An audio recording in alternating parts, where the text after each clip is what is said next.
Ang buhay ay maikli, kaya gamitin ang bawat araw para sa Diyos.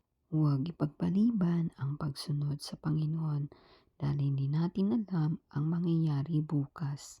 Ang buhay na may kabuluhan ay buhay na namumuhay ayon sa kalooban ng Diyos. Ayon sa Santiago, Kabanatang 4, Talatang 14. Ano ba ang iyong buhay? Kayo'y parang usok na lumilitaw sandali at pagkatapos ay nawawala. Napakabilis lumipas ng buhay, parang usok na saglit lamang lumilitaw at pagkatapos ay nawawala.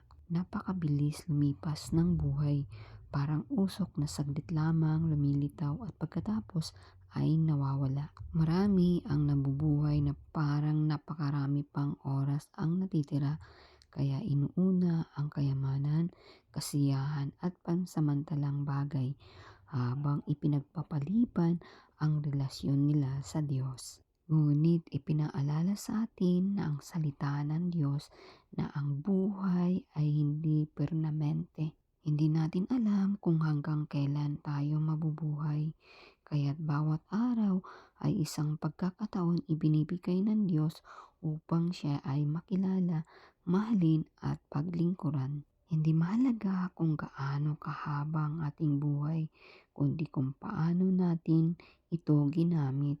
Ang buhay na ginugol sa pagsunod sa Diyos ay hindi nasasayang, ngunit ang buhay na inubos lamang sa mga bagay na panandalian ay mabilis ding lilipas na walang tunay na kabuluhan. Kaya habang may oras pa, piliin nating mamuhay ayon sa kalooban ng Diyos.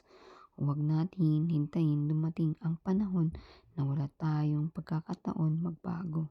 Tara, manalangin. Ama naming Diyos, salamat sa regalong buhay na iyong pinagkaloob. Turuan mo akong pahalagan ang bawat araw at gamitin ang aking panahon sa mga bagay na nagbibigay luwalhati sa iyo. Tulungan mo akong huwag sayangin ang buhay sa mga walang hanggang halaga lamang, kundi mamuhay ng tapat at may layunin ayon sa iyong kalooban.